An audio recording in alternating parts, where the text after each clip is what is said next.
¿Te imaginas descubrir que un texto profundo y controvertido de la Biblia nunca estuvo realmente oculto para ti?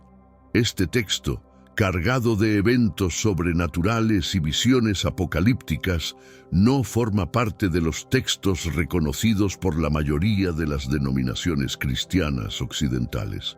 A pesar de esto, ha sido conservado cuidadosamente dentro de la tradición de la Iglesia Ortodoxa etíope, guardando secretos que podrían transformar completamente nuestro entendimiento de los textos sagrados y el fin de los tiempos.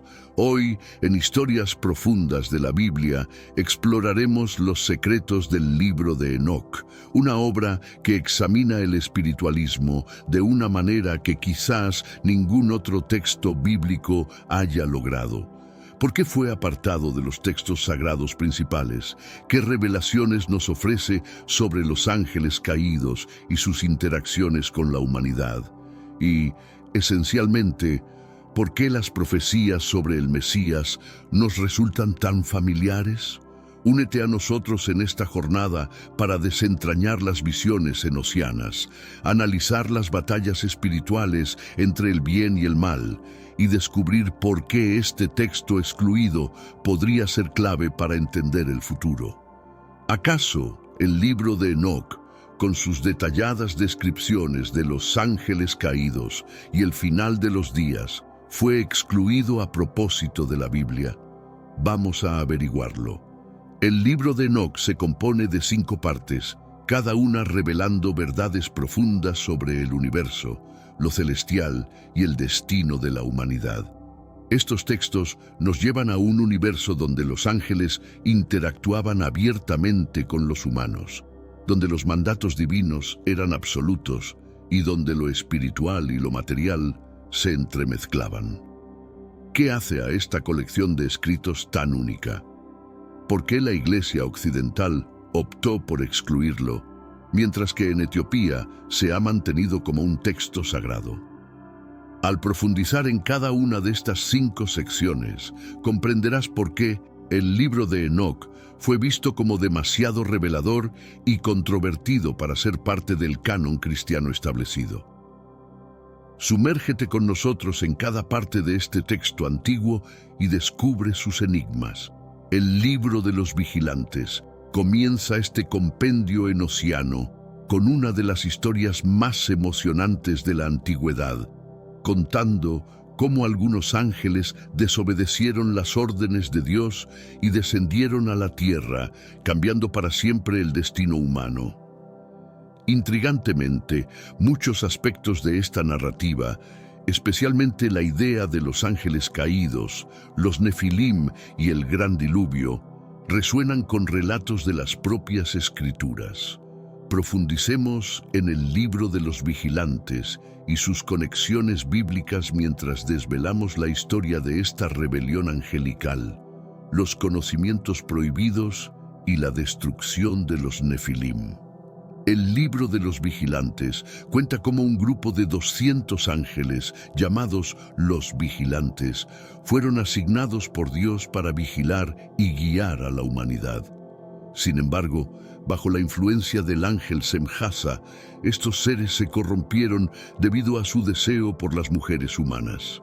Contraviniendo las leyes celestiales, descendieron a la tierra, tomaron esposas de entre los mortales y procrearon a los nefilim, gigantes de gran tamaño. La historia de entidades celestiales que abandonaron su posición divina no solo se encuentra en el libro de Enoc, sino que se refleja en la Biblia. En Génesis 6, 1-4, se narra que los hijos de Dios fueron cautivados por la belleza de las mujeres humanas y decidieron tomarlas como esposas. Durante ese periodo, los nefilim, gigantes nacidos de estas uniones, habitaban la tierra y trajeron consigo violencia y corrupción. Este episodio sugiere que los hijos de Dios eran ángeles, similares a los vigilantes del libro de Enoc, quienes cruzaron un límite divino y dieron origen a los nefilim, cuya existencia estuvo marcada por el caos y la maldad. ¿Qué impulsó la caída de estos ángeles? Fue su deseo de poder y dominación sobre los humanos lo que incitó su rebelión.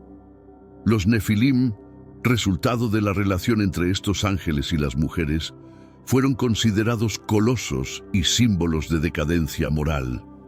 Aparecen brevemente en Génesis 6:4, descritos como grandes héroes y figuras legendarias del pasado. Aunque la Biblia solo ofrece una visión parcial de estos seres, el libro de los vigilantes expone su historia detalladamente, describiéndolos como titanes que promovieron el desorden, la violencia y la decadencia ética, agotando los recursos terrestres y empujando a la humanidad hacia pecados aún más graves. Según Enoc, su maldad fue tan abrumadora que la única solución divina fue el envío de un diluvio para purificar el mundo. Este evento catastrófico se describe en Génesis 6:5-7, donde se menciona que Dios, al observar la magnitud de la maldad humana, decide exterminar a los Nefilim y a los seres humanos, lamentando haberlos creado. En este mundo actual, vemos cada vez más personas yendo en contra de los principios tradicionales y parece que lo inmoral está cada vez más presente. Es común sentirse desorientado y sin rumbo. Sin embargo, aún existe un camino para recuperar la verdadera esencia y restablecer los principios éticos en nuestra rutina diaria. Si te sientes perdido en medio de la confusión y deseas más claridad, tenemos algo especial para ti, un recurso creado especialmente para ayudarte a comprender el significado de estos desafíos actuales y enfrentarlos con sabiduría y valentía. Este es el verdadero valor de Caminos de la Revelación, descifrando la Biblia por completo, un camino hacia la claridad y la serenidad a través de sus enseñanzas. Lo mejor de todo es que está disponible ahora, como un regalo, en el primer comentario fijado. No pierdas esta oportunidad de transformar tu vida y descubrir el propósito genuino de estos desafíos. Ahora volvamos al tema principal del vídeo. Para aquellos fascinados por la saga de los Nefilim, ofrecemos un enlace en la descripción a un video que profundiza en el tema. Además, el libro de los vigilantes relata que ángeles como Azazel y Semjasa enseñaron a los humanos artes prohibidas, incluyendo la fabricación de armas y prácticas de magia. Curiosamente, la Biblia también menciona el conocimiento prohibido como un factor clave en la caída humana.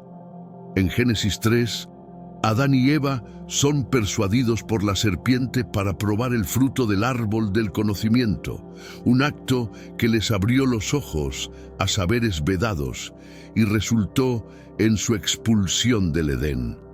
De manera similar, los vigilantes, como la serpiente, introdujeron a los humanos a conocimientos que precipitaron su ruina, enseñándoles técnicas de guerra y magia, lo que abrió puertas a una corrupción aún más profunda.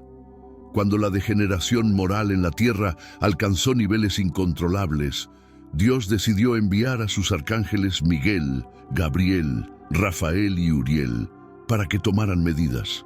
Estos seres celestiales detuvieron a los vigilantes, los encadenaron y los arrojaron al abismo, donde quedarían confinados hasta el día del juicio final. Este episodio de ángeles aprisionados por su desobediencia también se menciona en el Nuevo Testamento. Pero antes, comparte este video con alguien a quien aprecias. Nuestra misión más grande en la tierra es difundir la palabra del Señor. ¿Sabías que muchas personas carecen de conocimientos por falta de contenido adecuado? Envíalo a ese grupo de WhatsApp o públicalo en Facebook. Estoy seguro de que no te arrepentirás. Y si te gustan videos como este, comenta abajo, quiero más. Así sabré si realmente lo disfrutas y definitivamente traeré contenido nuevo similar. Volviendo al tema principal. En Pedro 2, el apóstol Pedro afirma que Dios no perdonó a los ángeles que pecaron, sino que los arrojó al infierno, atándolos con cadenas de oscuridad para ser juzgados.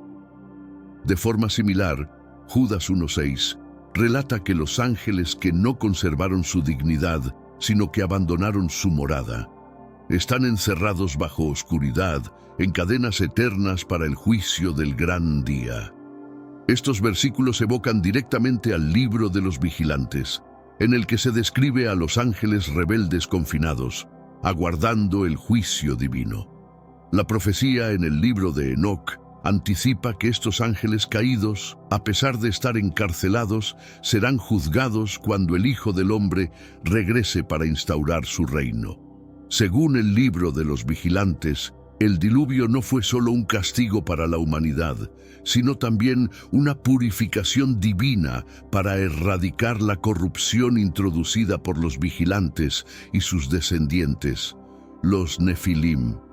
Esto se asemeja al relato bíblico en Génesis, donde el diluvio se envía para limpiar el mundo de la oscuridad y comenzar de nuevo con Noé.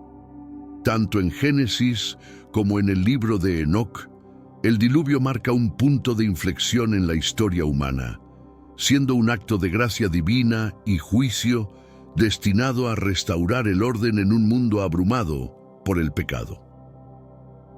El libro de las parábolas, también llamado las similitudes de Enoc, nos introduce en un mundo de visiones proféticas donde se decide el destino de la humanidad y el cosmos en juicios celestiales. En esta parte del libro de Enoc encontramos potentes temas de juicio divino, la destrucción de lo malvado y el triunfo de lo justo, destacando especialmente la enigmática figura del Hijo del Hombre, un personaje mesiánico crucial en el juicio final. Esta sección proporciona una de las descripciones más detalladas de lo que podrían ser los tiempos finales y ofrece una concepción de justicia que trasciende lo terrenal. El libro de las parábolas se adentra en los conflictos cósmicos entre el bien y el mal, donde se determina el destino final tanto de humanos como de ángeles caídos. Inicia con una visión de los juicios celestiales, donde los justos se coronan en gloria y los malvados son condenados. Estos juicios establecen la justicia divina y es en el libro de las parábolas donde Enoc revela el juicio final tanto de humanos como de ángeles. A diferencia de los juicios terrenales, donde las decisiones pueden ser dilatadas o inciertas, los juicios celestiales operan bajo una justicia perfecta. Dios, rodeado de ángeles, preside como el juez supremo y ningún pecado pasa desapercibido. Este concepto de un tribunal celestial también resuena a lo largo de la Biblia. En el libro de Daniel se presenta una visión parecida, donde el destino final de los justos y los inicuos es decidido por la mano divina. Una de las manifestaciones más impactantes en las Escrituras es la aparición del Hijo del Hombre. Esta figura mesiánica se presenta como presidiendo desde un trono de gloria, impartiendo juicio divino tanto a vivos como a muertos. Está acompañado por ángeles y elegidos, y su función es administrar justicia, distinguiendo a los rectos de los pecadores. Lo que resulta particularmente intrigante es la conexión explícita entre el Hijo del Hombre, tanto en la Biblia como en el libro de Enoc, y cómo se relaciona con la descripción de Jesucristo en el Nuevo Testamento. Jesucristo frecuentemente se identifica a sí mismo como el Hijo del Hombre, especialmente en contextos que aluden al fin de los tiempos. Cuando el Hijo del Hombre venga en su esplendor, acompañado de todos los ángeles, ocupará su trono majestuoso. Todas las naciones serán congregadas delante de él, y él separará a unos de otros, como el pastor separa las ovejas de las cabras. Mateo 25, 31-32. Similarmente, en la visión de Enoc, el Hijo del Hombre juega un rol comparable. Aparece con ángeles, se sienta en un trono resplandeciente y ejecuta el juicio sobre el mundo. Sin embargo, el libro de las parábolas profundiza aún más, presentando al Hijo del Hombre no solo como juez, sino también como un monarca cósmico que sostiene en sus manos el destino de toda la creación. En esta visión, el Hijo del Hombre imparte justicia eterna, condenando al malvado, incluidos los ángeles caídos, a un castigo perpetuo, mientras acoge a los justos en la nueva creación. Este acto final de juicio no se limita a la humanidad, sino que abarca todo el cosmos. Uno de los temas recurrentes en el libro de las parábolas es el juicio final sobre los ángeles caídos, aquellos mismos que se revelaron en el libro de los vigilantes. En estas visiones, Enoc ilustra cómo estos ángeles, junto con los Nefilim, son juzgados y condenados al tormento eterno. Este juicio divino también se refleja en el Nuevo Testamento, donde el apóstol Pablo habla del rol de los humanos en el juicio final de los ángeles. ¿Acaso no sabéis que hemos de juzgar a los ángeles? ¿Cuánto más las cosas de esta vida? Primera carta a los Corintios 6:3. Tanto en el libro de Enoc como en la Biblia, observamos a los ángeles rebeldes, quienes se levantaron contra Dios, enfrentando su juicio definitivo. El libro de las parábolas nos brinda una descripción detallada de este evento, mostrando a Dios mismo emitiendo el veredicto sobre estos seres, destinándolos al fuego eterno. Sin embargo, el libro de las parábolas no solo se enfoca en el juicio, además ofrece una perspectiva de esperanza. Los justos, aquellos que permanecieron leales a Dios, son prometidos una herencia eterna. Heredarán un mundo libre de pecado, dolor y muerte. Esta visión de una nueva tierra glorificada refleja las promesas encontradas en el libro de Apocalipsis, donde el apóstol Juan describe una visión de un nuevo cielo y una nueva tierra. Entonces vi un nuevo cielo y una nueva tierra, pues el primer cielo y la primera tierra habían desaparecido y el mar ya no existía. Y oí una potente voz desde el trono diciendo: «He aquí, el tabernáculo de Dios está ahora entre los hombres, y Él habitará con ellos. Serán su pueblo, y Dios mismo estará entre ellos como su Dios». Apocalipsis 21, 1-3. Tanto en el libro de Enoc como en el Apocalipsis, se promete a los justos una vida eterna en una creación restaurada, donde residirán junto a Dios. El Hijo del Hombre desempeña un rol esencial en la culminación de este dominio justo. ¿Podría la visión de los justos en Enoc darnos una perspectiva sobre la vida eterna y la nueva creación que la Biblia promete? En el libro astronómico, también llamado el libro de los luminares celestes, nos alejamos de las rebeliones angélicas para adentrarnos en los misterios del cosmos. Enoc revela cómo el Sol, la Luna y las estrellas operan en una sincronía perfecta, dirigidos por el poder divino. Sin embargo, esta sección va más allá de una simple descripción celeste. Este segmento nos explica la importancia espiritual detrás de los movimientos celestiales, enseñándonos cómo el tiempo, los calendarios y hasta los años están sujetos al orden cósmico establecido por Dios. A diferencia de otros textos antiguos que se centran en la astrología especulativa, el libro astronómico nos instruye que el Sol y la Luna obedecen a leyes celestiales dictadas por seres angélicos. Estos cuerpos celestes son fundamentales para mantener a la humanidad en consonancia con el diseño divino. La primera enseñanza importante que recibe Enoc es acerca de los ciclos del Sol y la Luna. En sus visiones, ambos astros siguen un patrón ordenado divinamente, que los humanos deben observar para mantenerse en sintonía con el orden celestial. Enoc aprende que la forma adecuada de medir el tiempo es a través de un calendario solar que se ajusta perfectamente a los 364 días que toma el recorrido completo del Sol. Este concepto tiene una relevancia profunda en la tradición de la Iglesia Ortodoxa etíope, que hasta hoy sigue un calendario solar. El calendario etíope consta de 13 meses, 12 de los cuales tienen 30 días y un 13º mes llamado Pagumén, que tiene 5 o 6 días adicionales dependiendo del año. Esta estructura refleja las descripciones del libro astronómico, resaltando la creencia de que el tiempo debe mantenerse en un equilibrio divino. A diferencia del calendario lunar, que varía y provoca cambios en los meses y festividades, el calendario solar se considera un reflejo del orden divino eterno. De acuerdo con las visiones de Enoc, el empleo del calendario lunar por parte de la humanidad introduce confusión espiritual y descompone los ritmos sagrados de la vida. La observancia del sábado, las festividades religiosas y hasta los ciclos agrícolas se ven afectados negativamente cuando se sigue el calendario incorrecto.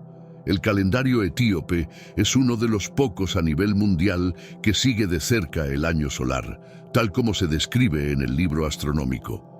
Con sus 12 meses de 30 días y un mes adicional de 5 o 6 días en años bisiestos, se mantiene en perfecta armonía con el ciclo solar. Este mes adicional, Pagumén, es considerado un periodo de reflexión espiritual y simboliza la conclusión del ciclo anual. Dentro de la cultura etíope, el calendario trasciende su función básica de medir días para convertirse en una expresión de fe. Según se despliega en el libro astronómico, los designios de los astros como el Sol, la Luna y las estrellas no son aleatorios, sino que son manifestaciones de la voluntad divina, esenciales para mantener la sintonía espiritual de la humanidad con su Creador. Esta orientación hacia un calendario solar que determina los sábados y las festividades según el ciclo solar, está en perfecta consonancia con lo que Enoc transmitió. La adhesión de la Iglesia Ortodoxa Etíope a este calendario refleja las directrices descritas en el libro astronómico, garantizando que el tiempo se mida de acuerdo al mandato divino. Enoc nos enseña que las estrellas, el Sol y la Luna no son solo entes celestiales inertes. Están bajo la vigilancia de seres angelicales, encargados de asegurar que estos astros sigan rutas predestinadas por la divinidad. Cada constelación está bajo la supervisión de un ángel, y estos seres celestiales orquestan el ballet cósmico conforme al plan divino. Esta idea del orden celestial se encuentra también en las Escrituras. En particular, el libro de Job nos presenta una interrogante divina similar. ¿Acaso puedes ligar las dulces influencias de las Pléyades o desatar las cuerdas de Orión? ¿Puedes dirigir las constelaciones a su tiempo o guiar a la osa con sus cachorros? ¿Tienes conocimiento de las ordenanzas del cielo? Job 38, 31-33. En ambos, Job y el texto astronómico, se describe a las estrellas como partes integrales de una estructura espiritual mayor.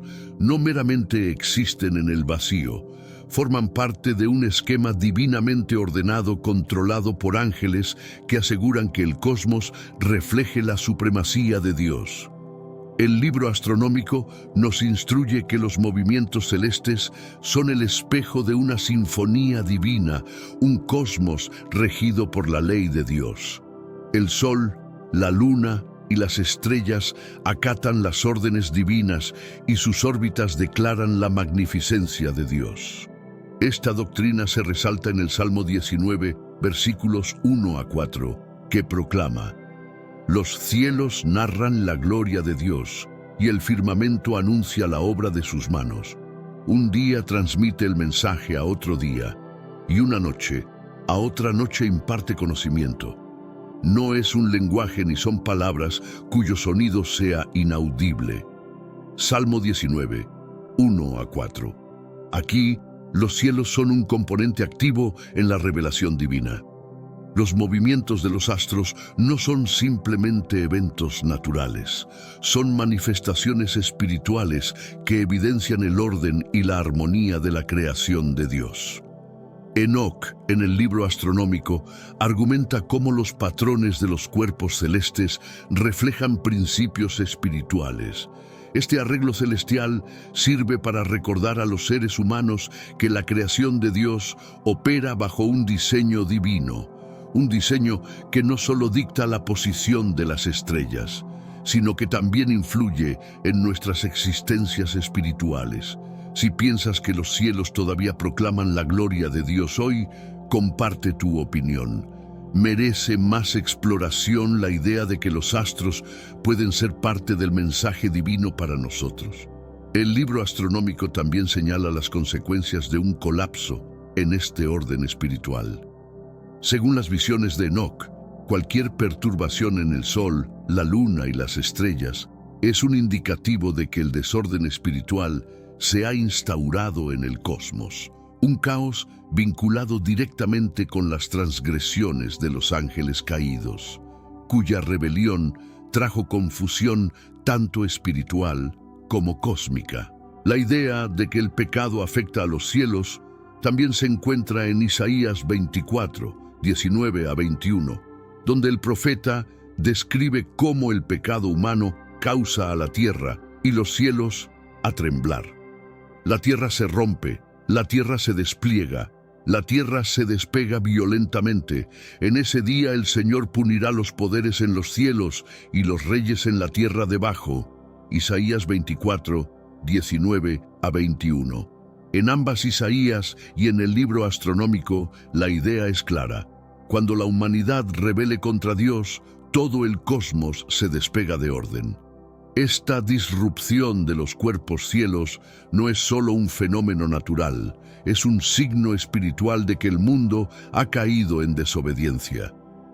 En el libro de las visiones del sueño, Enoc muestra una serie de sueños proféticos que revelan el pasado, el presente y el futuro del mundo, especialmente enfocándose en el destino de Israel y el vencimiento del reino mesiánico. Estos sueños son llenos de simbolismo y alegoría, con cada visión revelando el plan que se despega de Dios para la humanidad y la victoria de los justos.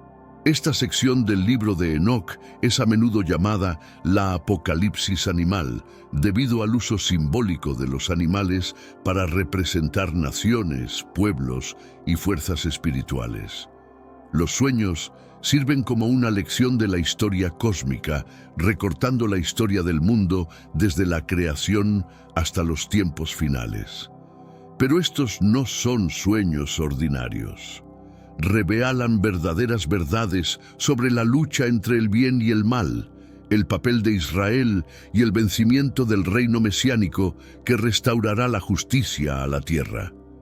En una de las visiones más dramáticas del libro de la visión del sueño, Enoc ve una historia simbólica del mundo, donde los animales representan varias naciones y pueblos. Las cazas representan la gente de Israel, mientras que los bestias como los gatos, los leones y los pájaros simbolizan los opresores de Israel. Este recuento simbólico es conocido como la Apocalipsis animal. La visión comienza con la creación de Adán, simbolizado por un gato blanco, y traza la historia de la humanidad a través del aumento y fallo de naciones. A medida que el sueño progresa, Israel, el gato, se enfrenta a la persecución de poderes extranjeros representados por bestias predatorias. Estas bestias que simbolizan los enemigos, como los egipcios, los asirianos y los babilonianos, se rompen en el suelo intentando destruir la gente elegida. Pero la Apocalipsis animal no es solo una recitación del sufrimiento de Israel, es una profecía de esperanza. Enoc ve que a pesar de la persecución, un momento viene cuando el Mesías llegará, a menudo simbolizado por un gato blanco en el sueño. Este figura mesiánico rescatará a los gatos y establecerá un reino eterno, un reino de paz, donde la justicia reinará y la justicia será restaurada. Esta visión del Mesías y la final restauración de Israel esconden profecías encontradas a lo largo del Antiguo Testamento especialmente en libros como Isaías y Jeremías. En Isaías 11.6, por ejemplo, el profeta describe un futuro en el que la paz reinará. El gato vivirá con el gato, el pájaro se quedará con el gato y el león y los jóvenes juntos, y un pequeño niño los guiará. Isaías 11.6 nos ofrece una profecía que ilustra un mundo restaurado, en el que incluso las criaturas más fieras convivirán pacíficamente con los más mansos. Esta imagen del Mesías trae consigo la promesa de paz, en un contexto donde Dios emitirá su juicio final tanto sobre humanos como sobre ángeles rebeldes. Los justos serán galardonados con vida eterna, mientras que los malvados serán arrojados al abismo, un reino de castigo perpetuo. Este concepto de juicio final se refleja en el libro del Apocalipsis, donde el apóstol Juan narra la división entre el justo y el pecador, y describe cómo vi a los muertos, grandes y pequeños, de pie ante el trono, y se abrieron los libros. Otro libro fue abierto, el libro de la vida. Los muertos fueron juzgados según sus actos, como estaba registrado en los libros. Apocalipsis 20:12. Tanto en las visiones del Apocalipsis como en las de Enoc, el juicio final es presentado como el momento en que los justos ascenderán a la gloria y los pecadores enfrentarán un castigo eterno. Esta visión es similar a la del lago de fuego, descrito en Apocalipsis 20:15, donde los malvados sufren eterno tormento. Cualquiera cuyo nombre no se encontraba en el libro de la vida fue lanzado al lago de fuego. Apocalipsis 20:15. La visión de Enoc sobre el infierno ilustra las trágicas consecuencias del pecado y la desobediencia. Él advierte que aquellos que opten por seguir un camino de maldad serán enviados a este lugar de tormento eterno, donde quedarán separados de Dios para siempre. En sus escritos, Enoc también ofrece serias admoniciones a los malvados, exhortándolos a arrepentirse y retornar a Dios antes de que sea demasiado tarde. Sé que a veces en nuestras vidas tenemos más preguntas que respuestas. Si te sientes perdido y buscas claridad, tenemos algo para ti. Caminos de la Revelación, descifrando la Biblia por completo. Un libro lleno de enseñanzas y respuestas, disponible ahora como un regalo en el primer comentario. No te pierdas la oportunidad de transformar tu vida y entender el verdadero propósito de estos desafíos. Enoc subraya que el juicio divino es inevitable y que aquellos que persistan en su iniquidad enfrentarán la completa ira de Dios en el día del juicio. Este llamado al arrepentimiento resuena con las enseñanzas de los profetas del Antiguo Testamento, así como con las palabras de Jesús en el Nuevo Testamento. En Lucas 13:3, Jesús advierte: os digo no, pero si no os arrepentís, todos pereceréis igualmente. Lucas 13:3. De manera similar, Enoc insta a los malvados a cambiar de rumbo, advirtiendo que no escaparán al juicio a menos que renuncien a sus caminos perversos. Describe en términos vívidos las consecuencias del pecado, detallando la tormenta y el sufrimiento que aguardan a quienes desobedecen los mandamientos de Dios. Esta parte de los escritos de Enoc actúa como un recordatorio poderoso de que el juicio divino no debe ser tomado a la ligera. Aunque el malvado pueda prosperar temporalmente, su destino es una destrucción eterna a menos que se arrepientan.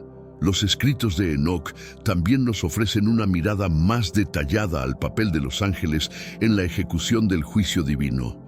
A lo largo del libro, los ángeles han sido guías cruciales para Enoc en sus visiones, pero en esta sección final actúan como ejecutores de la justicia divina.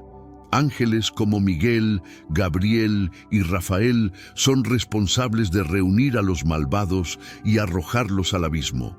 También actúan como protectores de los justos, asegurándose de que reciban su recompensa eterna. Este papel de los ángeles en el juicio se observa también en la Biblia, especialmente en el libro del Apocalipsis, donde los ángeles son mostrados llevando a cabo el juicio divino en la tierra.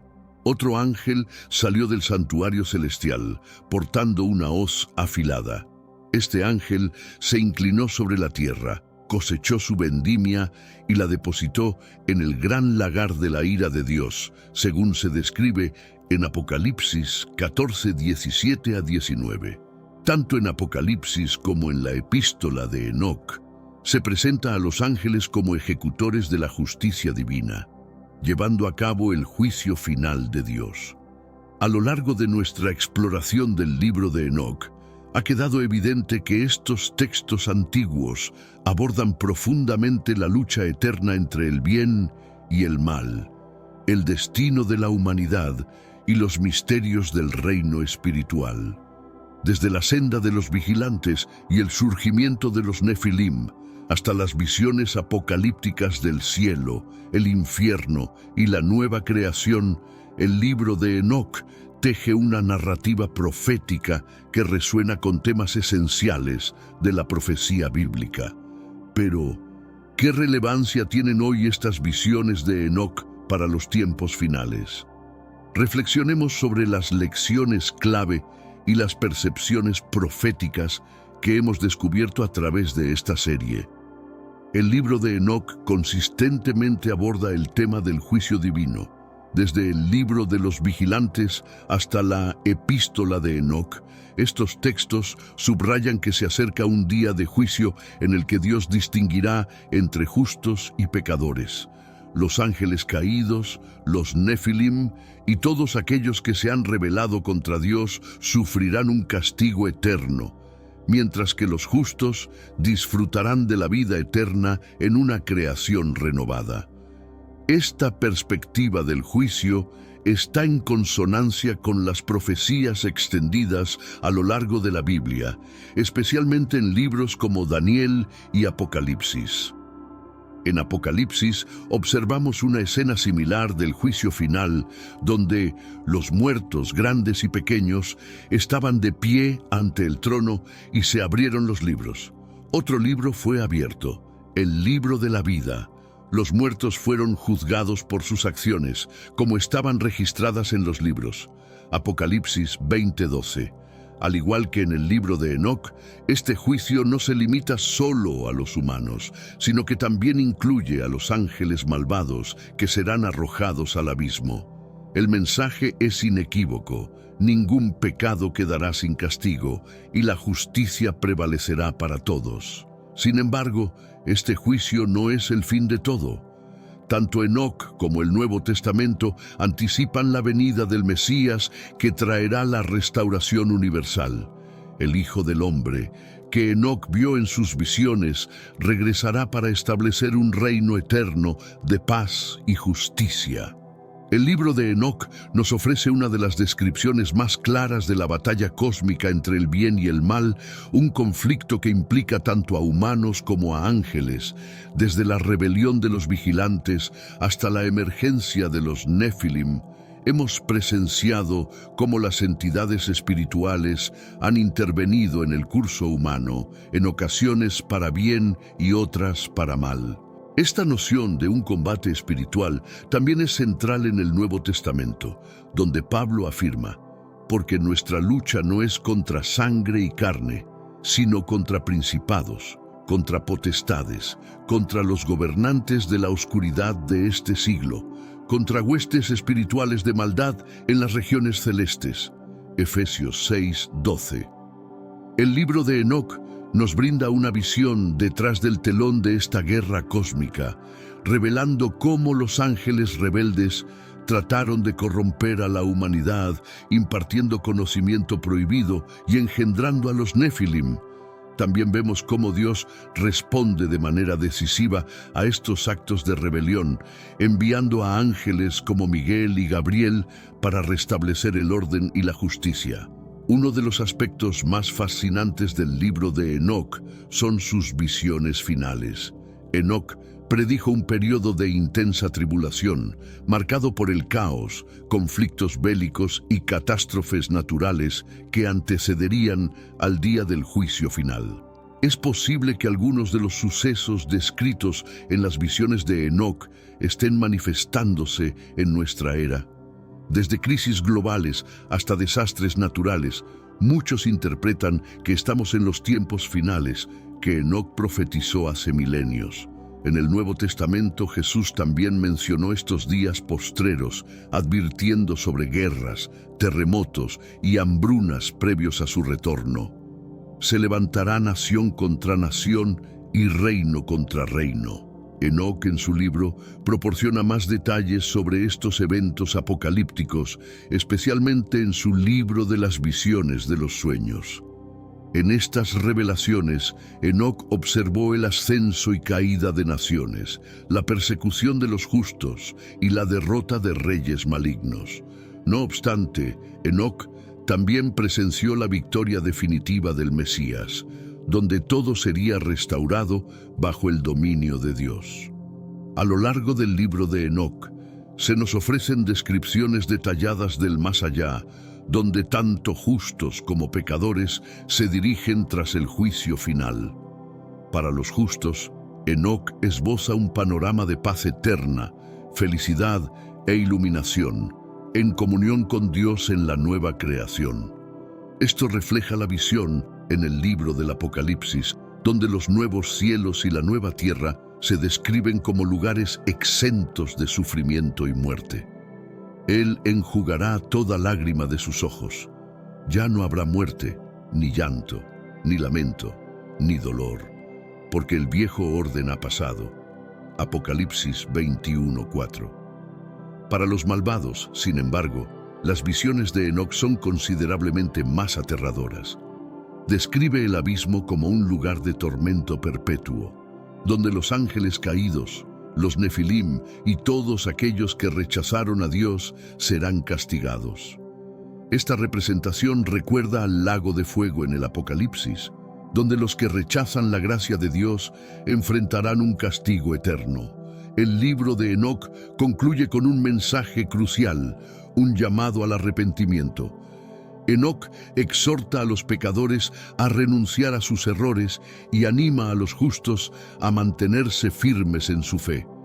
Su epílogo es un llamado apasionado a la humanidad, recordándonos que el juicio divino es inminente, pero la gracia de Dios sigue disponible para quienes la buscan.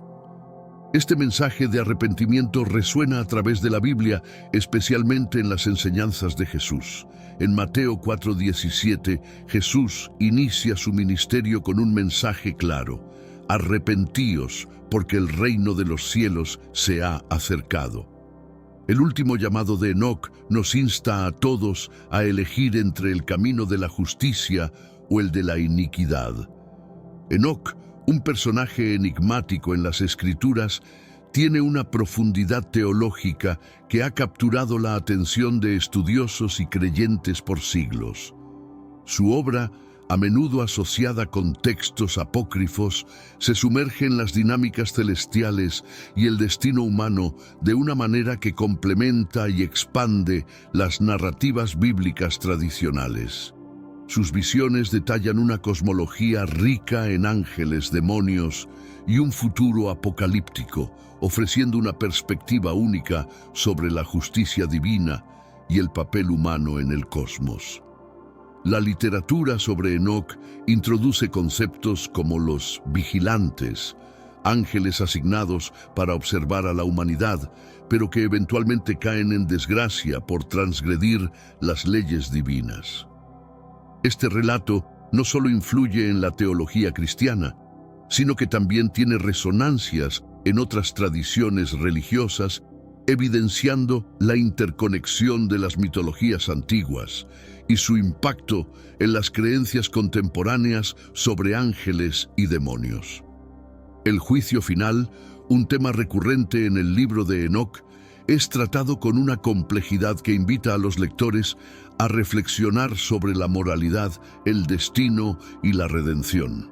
A diferencia de las descripciones apocalípticas típicas, Enoc ofrece un análisis más detallado de las etapas del juicio y los criterios utilizados para evaluar las almas, lo que proporciona una visión más matizada de la justicia divina.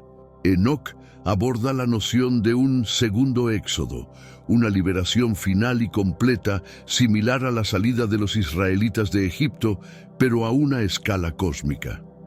Esta liberación no solo es física, sino también espiritual, prometiendo la purificación y restauración de la creación en su conjunto, un tema que resuena profundamente en la esperanza mesiánica y escatológica de muchas tradiciones. El impacto de las enseñanzas de Enoc se extiende más allá de la teología. Influyen en el arte, la literatura y la cultura popular, mostrando cómo las antiguas profecías pueden moldear las expresiones culturales modernas. Enoc, como figura literaria y profética, ha inspirado desde obras de arte medieval hasta narrativas modernas de ciencia ficción y fantasía, demostrando la pervivencia y adaptabilidad de estos textos antiguos. En el ámbito académico, el estudio del libro de Enoc ha ayudado a los eruditos a entender mejor la intertextualidad de las escrituras sagradas y los apócrifos. Analizar cómo Enoc ha influenciado o ha sido influenciado por otros textos bíblicos y extrabíblicos permite una comprensión más rica de la historia de la interpretación religiosa y la evolución del pensamiento teológico. Por otro lado, la figura de Enoc, como el interlocutor entre lo humano y lo divino, abre debates sobre la naturaleza de la profecía y la revelación. Su acceso a los misterios celestiales plantea preguntas sobre el conocimiento esotérico y su papel en la relación entre Dios y la humanidad, explorando los límites de lo que los humanos pueden conocer sobre el orden divino. Finalmente, la relevancia contemporánea del libro de Enoc se manifiesta en el interés por temas de justicia divina y destino humano en un mundo que enfrenta crisis morales y ecológicas. Las visiones de Enoc sobre la corrupción y la redención del mundo proporcionan un marco para discutir las responsabilidades éticas y espirituales en el contexto del cambio global, ofreciendo un espejo a través del cual podemos examinar los desafíos y esperanzas de nuestra propia era. En conclusión, el libro de Enoc ofrece una visión profunda y multifacética de los temas espirituales y escatológicos que atraviesan no solo la tradición judeocristiana, sino también la cultura y el pensamiento humano en general. A través de sus visiones apocalípticas y enseñanzas sobre ángeles y el juicio final, Enoc nos desafía a reflexionar sobre la naturaleza de la justicia, el destino y la redención. Este texto, que se extiende más allá de las narrativas bíblicas convencionales, ha encontrado un lugar en el diálogo interreligioso y cultural, demostrando cómo las antiguas profecías pueden seguir resonando en los tiempos modernos. La influencia de Enoc en la teología, el arte y la academia subraya la capacidad de los textos religiosos para trascender sus contextos originales y hablar a nuevas generaciones. Al explorar la relación entre lo divino y lo humano y entre el cosmos y la moralidad, Enoc nos proporciona un espejo para examinar nuestros propios dilemas contemporáneos, desde la justicia social hasta la crisis ecológica. En un mundo que a menudo parece estar al borde del caos, las visiones de Enoc sobre la corrección final y la promesa de un nuevo orden pueden ofrecer esperanza y dirección. A través del estudio y la contemplación de textos como el de Enoc, no solo entendemos mejor las raíces de nuestras tradiciones espirituales, sino que también ganamos perspectivas sobre cómo enfrentar los desafíos de nuestro tiempo. El libro de Enoc, con su mensaje de juicio y redención, nos invita a todos a considerar cómo nuestras acciones influyen en el tejido del mundo y a buscar un camino que conduzca a la paz y la justicia eternas. En este sentido, Enoc no es solo un testigo del pasado, sino un guía para el futuro, instándonos a vivir con conciencia y responsabilidad en la búsqueda de un mundo mejor. La escritura etíope es un depósito de conocimientos que muchos desconocen. ¿Alguna vez te has preguntado por qué textos como el libro de Enoc y otros 14 libros apócrifos fueron excluidos de las versiones más difundidas de la Biblia? En este episodio vamos a revelar todos los secretos que intentan ocultarnos. Antes que nada, bienvenido al programa Desvelando las Escrituras, donde exploramos los aspectos menos conocidos de las narrativas bíblicas para traer a la luz revelaciones sorprendentes y cuentos cautivadores. Si aprecias nuestro trabajo, considera suscribirte para más contenido provocativo y atractivo. Etiopía se destaca como la única nación africana que resistió la colonización, conservando muchas de las narrativas bíblicas más primitivas y auténticas. Esto incluye una amplia gama de textos apócrifos, obras retiradas de la Biblia con la que quizás estés familiarizado. Pero, ¿qué son realmente los apócrifos? Sumérgete en este enigma. Apócrifo proviene del griego,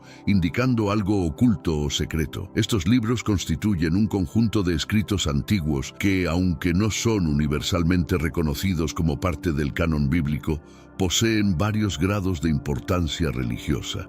Estos escritos fueron parte de algunas versiones del Antiguo Testamento, pero no aparecen en la versión hebrea de la Biblia. La apócrifa bíblica representa los libros aceptados por ciertas comunidades cristianas como divinamente inspirados y, por lo tanto, parte de las Escrituras. Dependiendo de la denominación cristiana, el contenido de la apócrifa puede variar. Hoy, investigamos por qué la Biblia etíope, un verdadero tesoro de antiguos textos bíblicos, no es tan reconocida como otras versiones. Esta contiene libros que no están presentes en la típica Biblia de 66 libros, familiar para muchos.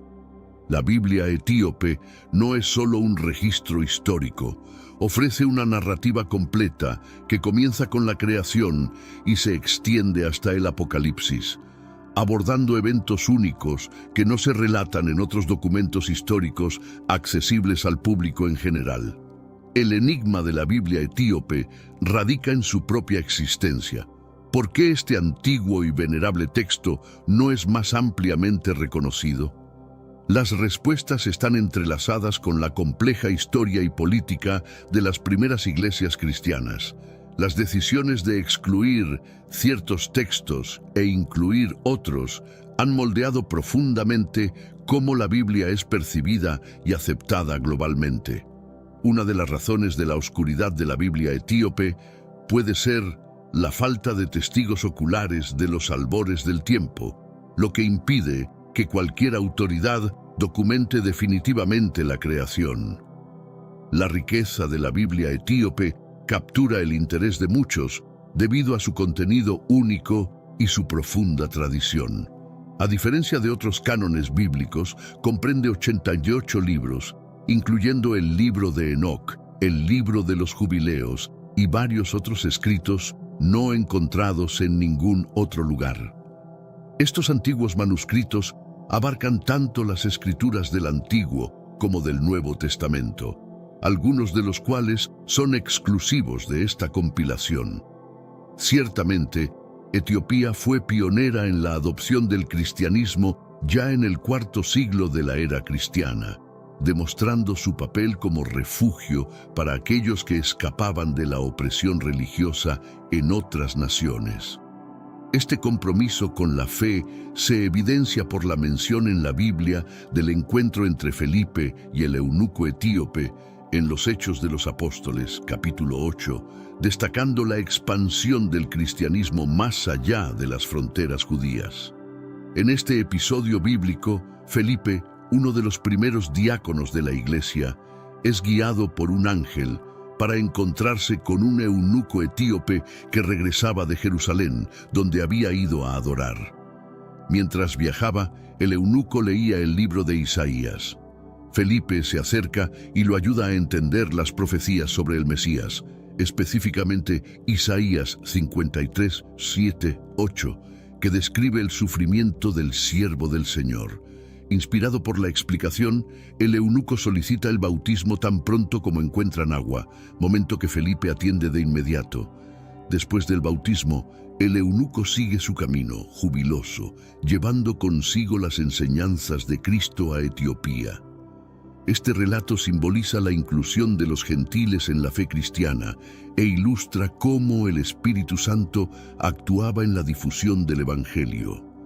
La narrativa refuerza la importancia vital de la comprensión de las Escrituras para difundir y entender los principios cristianos. En el siglo V, la traducción de la Biblia al ge'ez, la lengua litúrgica de Etiopía en esa época, permitió que las enseñanzas divinas fueran más accesibles a los fieles locales, fortaleciendo una identidad cristiana rica y duradera. Sin embargo, la composición final de la Biblia, como la conocemos hoy, involucró debates significativos sobre los textos a incluir.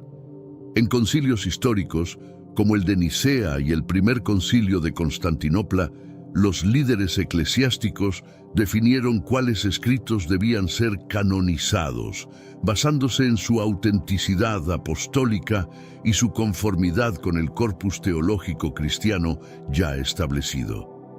Este meticuloso proceso de selección excluyó muchos textos, como los encontrados en la Biblia etíope. Con la comisión de la Biblia del rey James a principios del siglo XVII, muchos de esos libros fueron dejados de lado, moldeando la comprensión contemporánea de cuáles escritos son considerados sagrados. La revolución de la imprenta ayudó a cimentar la influencia de la versión del rey James, ampliando su distribución y aceptación como la representación definitiva de la palabra de Dios. Una razón por la cual la Biblia etíope sigue siendo relativamente desconocida es su redacción en ge'ez, un idioma poco familiar para muchos, lo que limita su acceso a aquellos que no conocen esta lengua. Además, los rituales y tradiciones específicos de la Iglesia Ortodoxa etíope han ayudado a mantener una cierta distancia de otras corrientes del cristianismo. Parte del texto está en arameo. A pesar de las diversas procedencias y contextos históricos, la Biblia ofrece una historia cohesiva sobre la relación de Dios con la humanidad. La Biblia etíope, que incluye textos apócrifos y pseudoepígrafos, proporciona una perspectiva única para explorar las doctrinas y prácticas religiosas antiguas.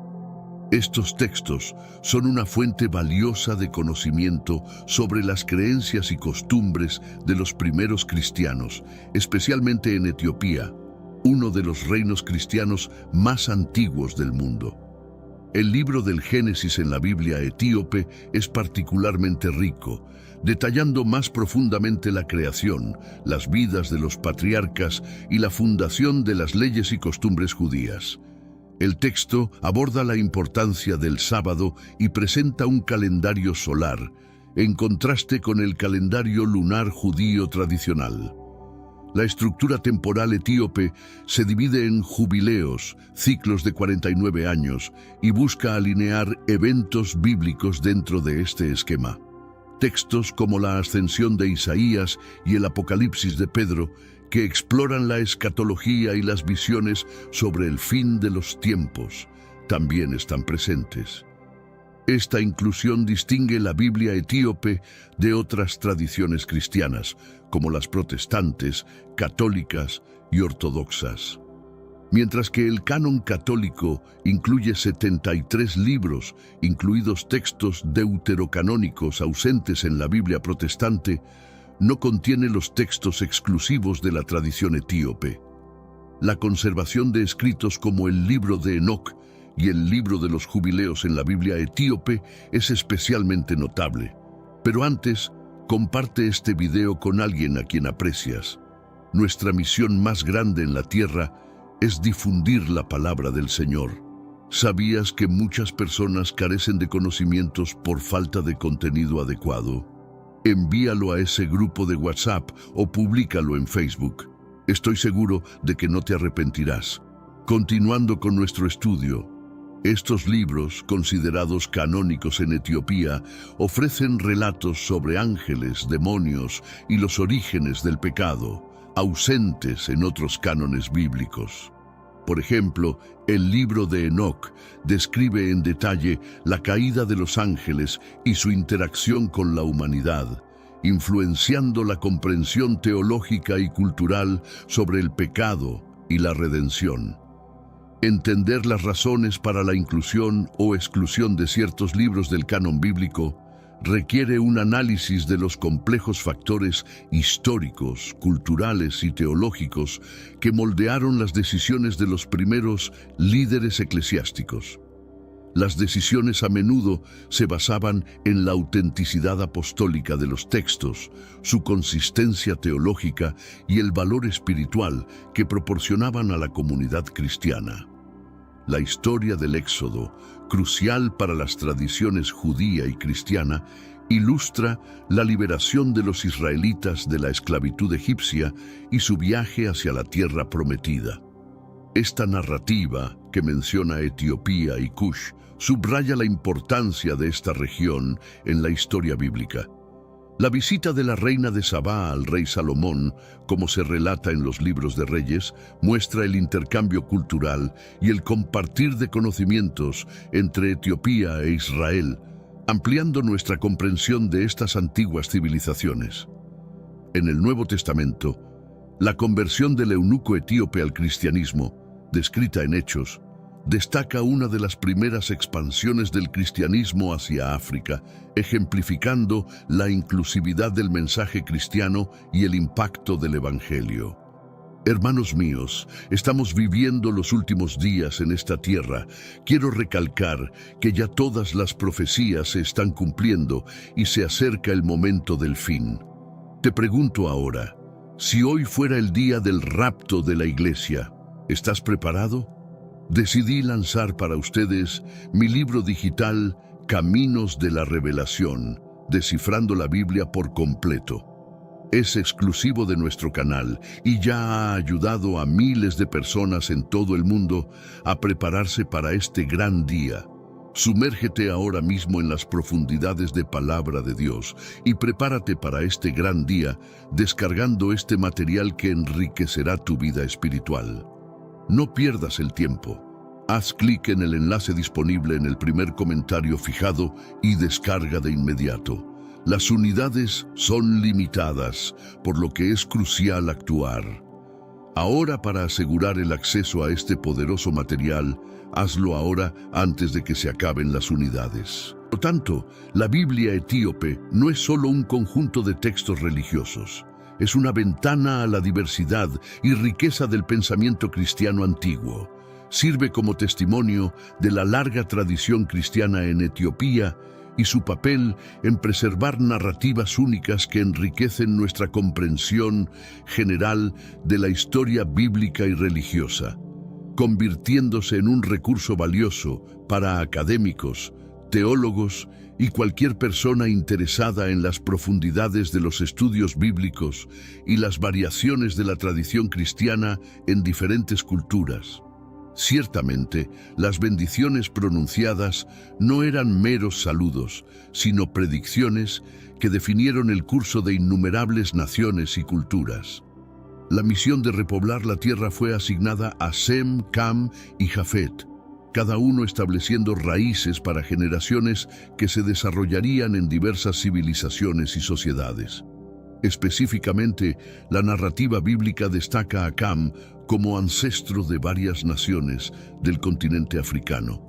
Este vínculo se evidencia claramente en las escrituras que detallan las tierras y los pueblos que surgieron de Cam y sus descendientes. La descendencia de Cam posee un valor histórico notable, extendiéndose por regiones que hoy comprenden una gran parte de la África moderna. Por ejemplo, Cus es vinculado con áreas que hoy son Sudán y Etiopía, conocidas por sus civilizaciones milenarias y contribuciones sustanciales al legado humano. Misraim, frecuentemente identificado como Egipto, amplía aún más la influencia destacada de los descendientes de Cam, considerando el rico historial egipcio y su prominencia en varias culturas, tanto antiguas como actuales. Además, la genealogía de Cam incluye otros hijos como Put y Canaán, cada uno añadiendo a la diversidad de historias en el continente africano y en el Medio Oriente. Los progenitores de Canaán, por ejemplo, están asociados con los cananeos, que vivían en las tierras que hoy forman Israel y Palestina, regiones de constante relevancia histórica y espiritual. Tales vínculos genealógicos resaltan la trama narrativa de la Biblia que conecta identidades espirituales, históricas y culturales de una amplia gama de pueblos a lo largo de los siglos. Investigando estas genealogías, no solo descubrimos los orígenes de antiguas civilizaciones, sino también comprendemos los profundos legados espirituales que estas culturas transmiten. Este análisis de las genealogías bíblicas profundiza nuestra comprensión del pasado común de la humanidad, revelando la interconexión de nuestras trayectorias y el linaje unificador que nos conecta. Cada nombre y cada historia dentro del registro bíblico sirve como una puerta para entender las vidas de aquellos que esculpieron los aspectos espirituales e históricos de nuestro mundo. Esta genealogía detallada en las Escrituras no solo delinea la dispersión de los descendientes de Noé, sino también establece las bases para el desarrollo histórico y cultural de extensas regiones. La descendencia de Cam, especialmente a través de su hijo Cus, está entrelazada con la región que abarca Egipto y el actual Sudán. Cus es generalmente considerado ancestro de los nubios, entre otros grupos. Esta conexión demuestra el papel de la Biblia en trazar la genealogía de las civilizaciones africanas, contrarrestando la idea errónea de que la maldición de Cam implica una visión negativa de sus descendientes africanos. Por el contrario, la Biblia documenta la dispersión y la influencia de los descendientes de Cam por África, evidenciando su papel crucial en la historia compleja de los continentes. Los registros genealógicos van más allá de la simple enumeración de nombres. Entrelazan una narrativa compleja sobre migración, resistencia e intercambio cultural. Esta vasta dispersión a través de los continentes encapsula la representación profunda del viaje humano descrito en la Biblia.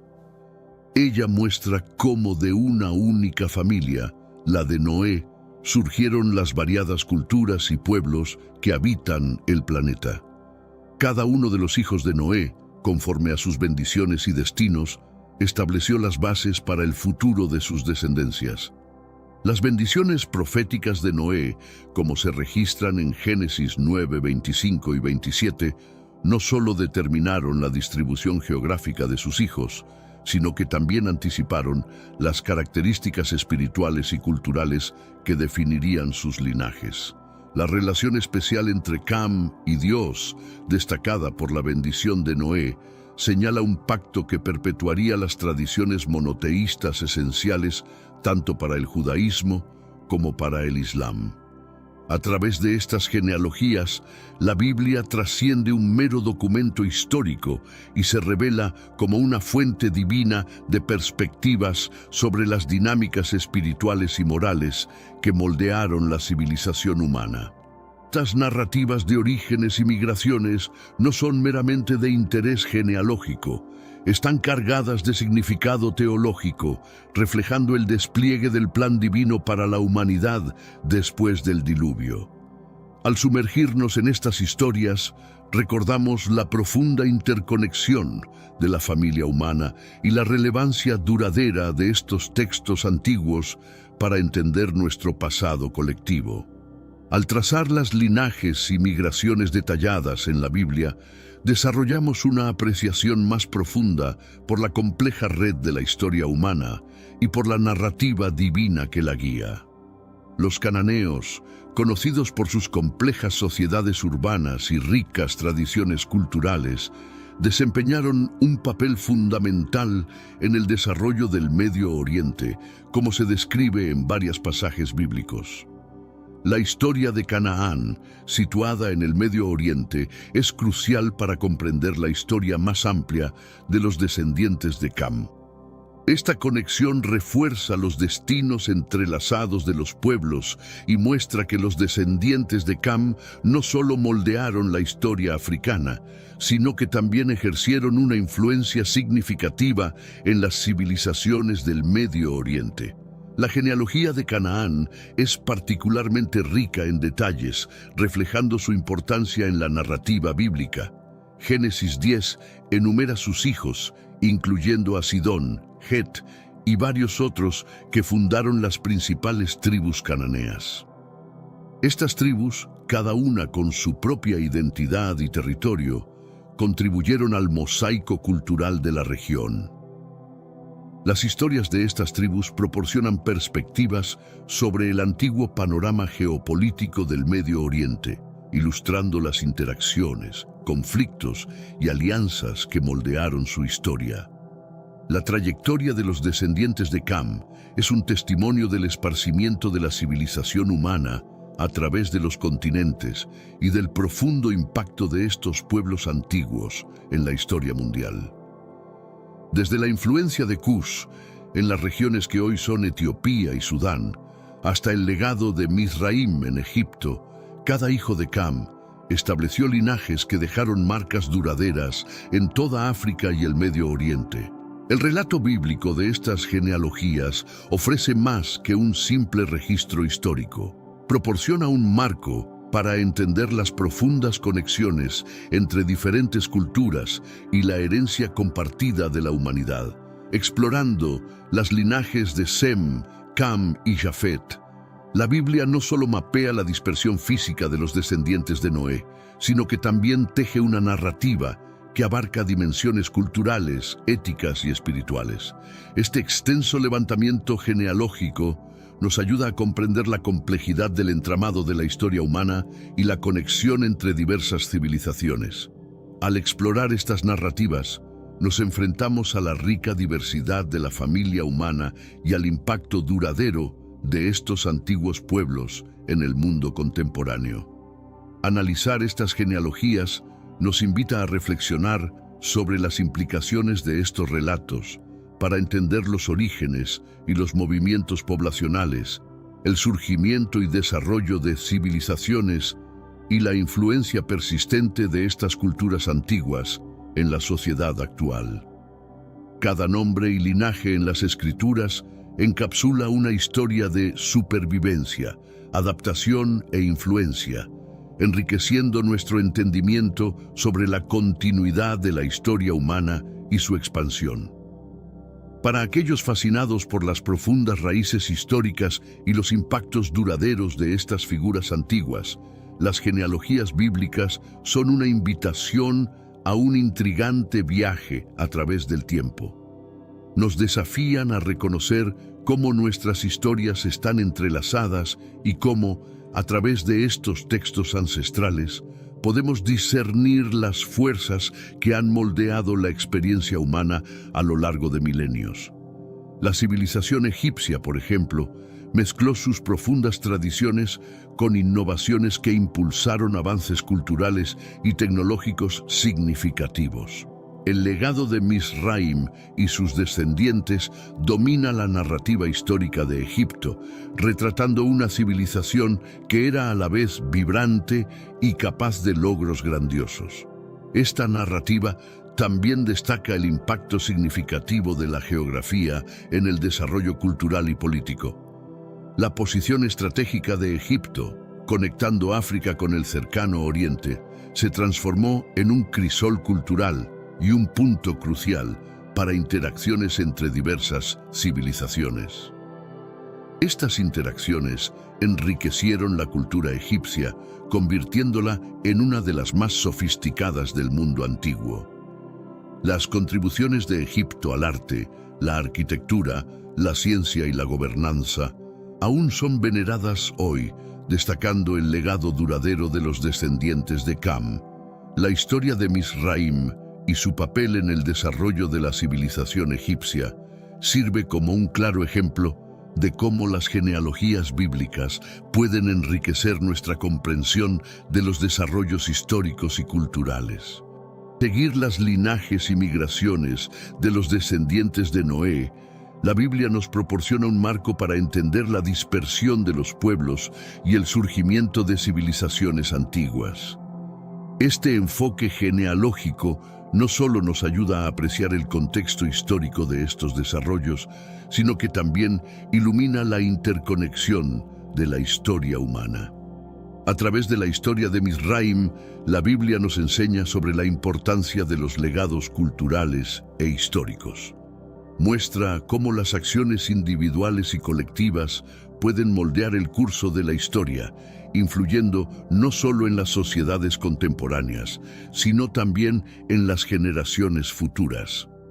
La narrativa bíblica de los descendientes de Misraim nos ayuda a comprender la historia más amplia de la civilización humana, donde la geografía, la cultura y la historia se entrelazan para moldear los destinos de los pueblos. Entender estas narrativas bíblicas en su contexto histórico y cultural adecuado es esencial para una interpretación correcta de las Escrituras. Esto ayuda a desmitificar prejuicios y corregir distorsiones históricas que han llevado a interpretaciones erróneas a lo largo de los siglos. Al estudiar estas historias, obtenemos conocimientos sobre las complejidades de la historia humana y el papel de la providencia divina en su configuración. Su legado revela el impacto y la capacidad de los descendientes de Cus, que moldearon los territorios que habitaban y dejaron marcas profundas en las crónicas de las civilizaciones antiguas.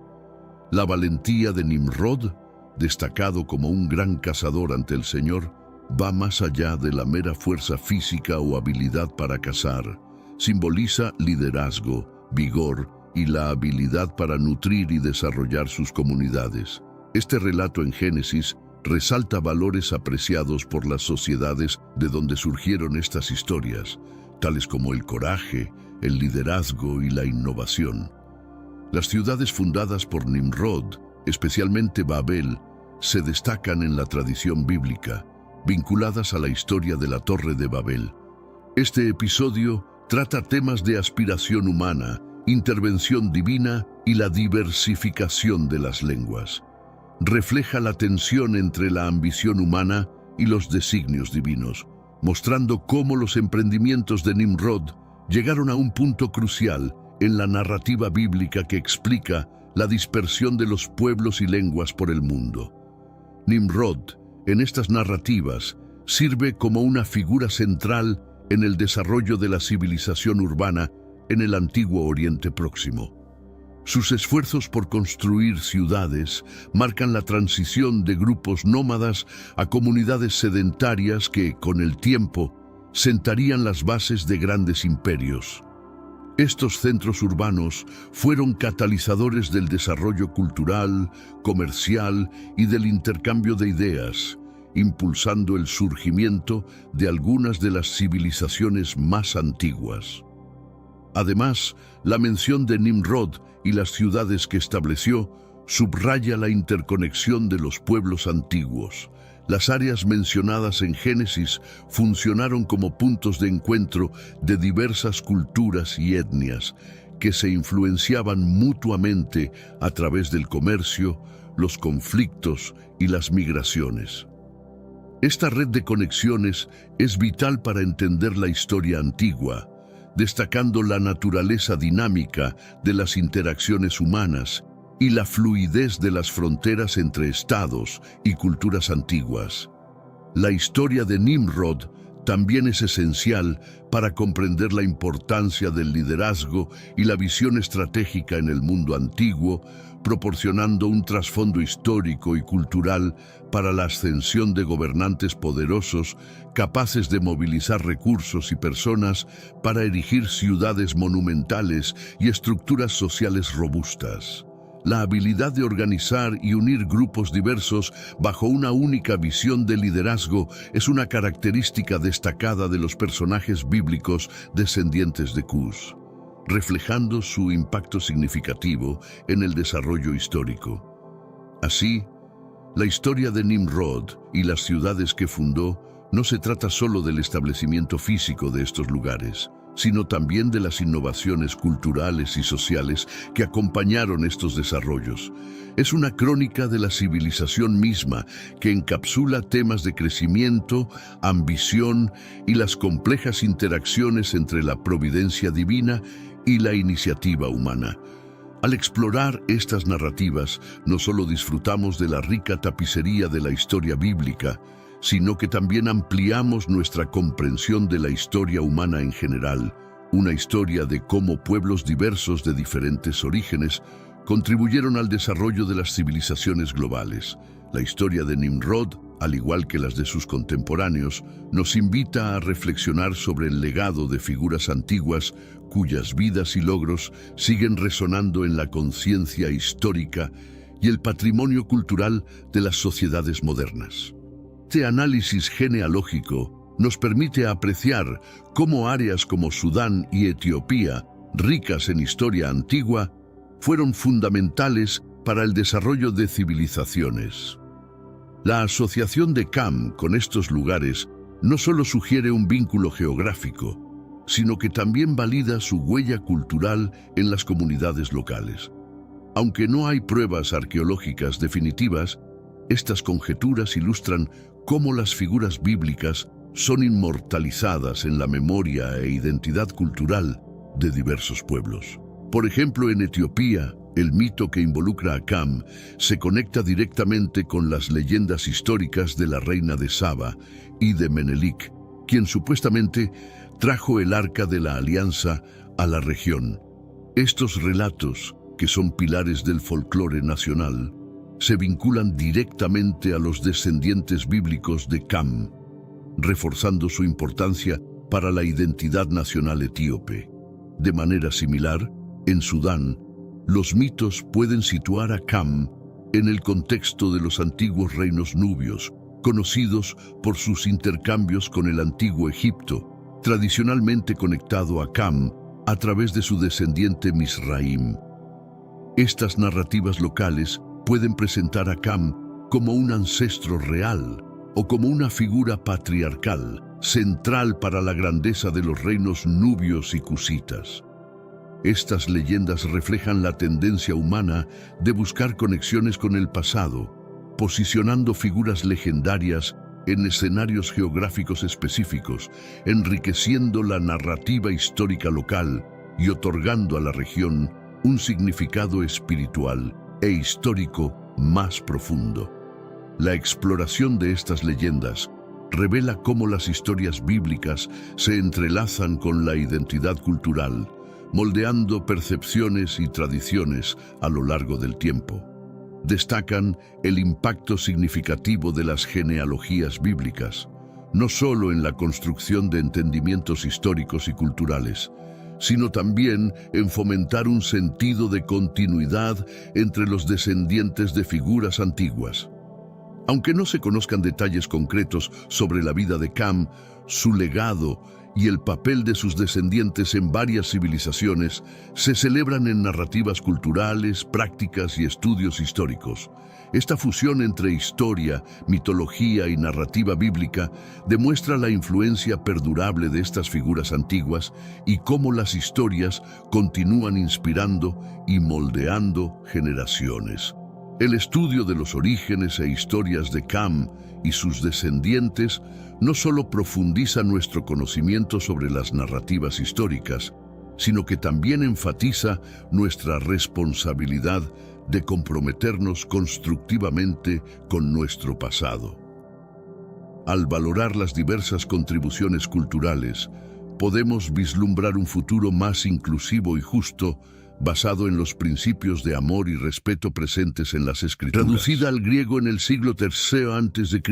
por eruditos judíos en Alejandría, la Septuaginta no solo preservó textos sagrados, sino que también jugó un papel crucial en la difusión del cristianismo a lo largo del Mediterráneo. ¿Qué es la Septuaginta y por qué continúa siendo relevante hoy? ¿Cómo logró una traducción de las Escrituras hebreas trascender su contexto original para influir en la teología, la liturgia y la cultura en diversas eras? Acompáñanos en esta travesía intelectual, donde desentrañaremos cómo la Septuaginta se convirtió en un instrumento esencial para comprender las conexiones entre la fe antigua y las prácticas modernas, conectando creencias a través de los siglos y moldeando significativamente el desarrollo del pensamiento religioso y cultural. Este manuscrito no solo permitió a los judíos en la diáspora permanecer unidos a su creencia, sino que también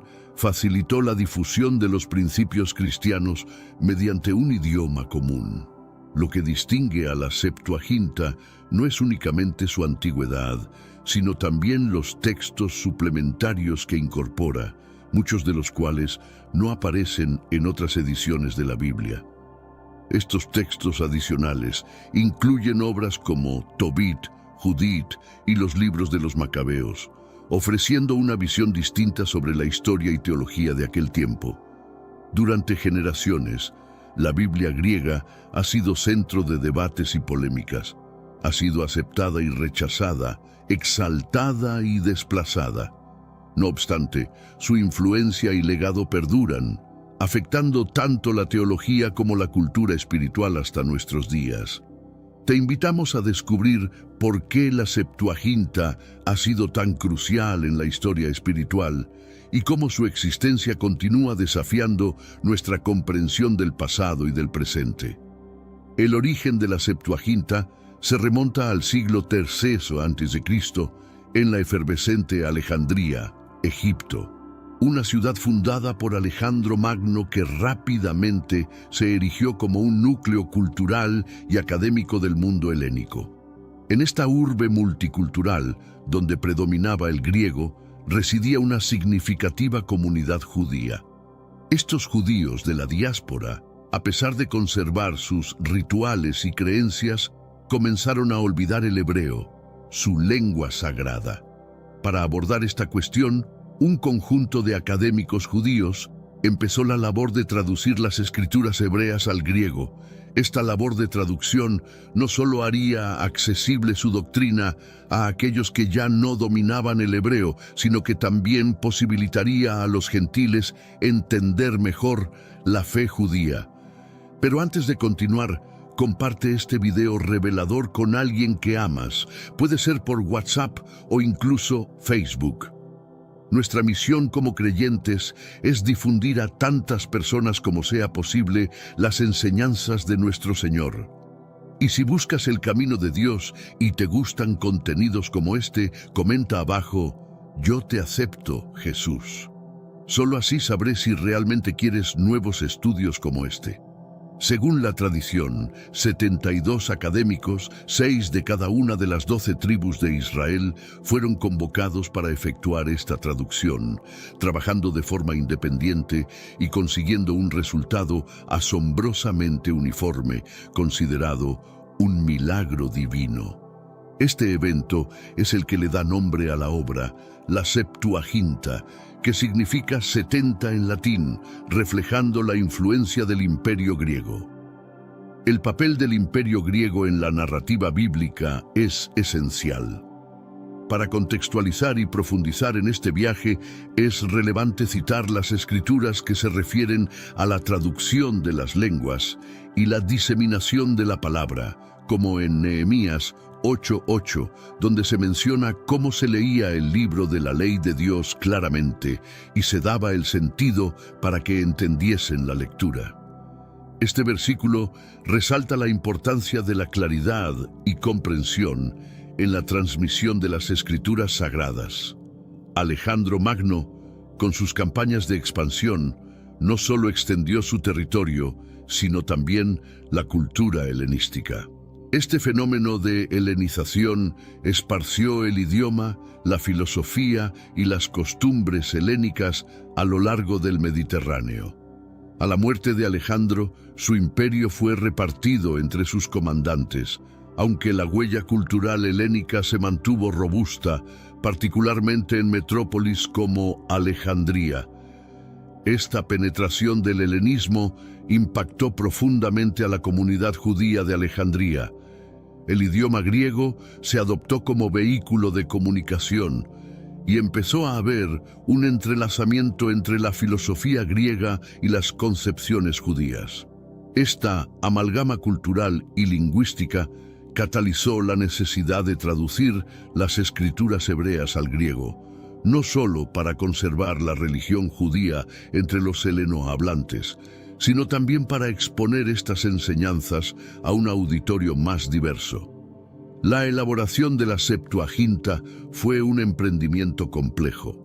Requirió un entendimiento profundo, tanto del hebreo antiguo como del griego koiné, el dialecto prevalente en el Mediterráneo oriental de aquella era.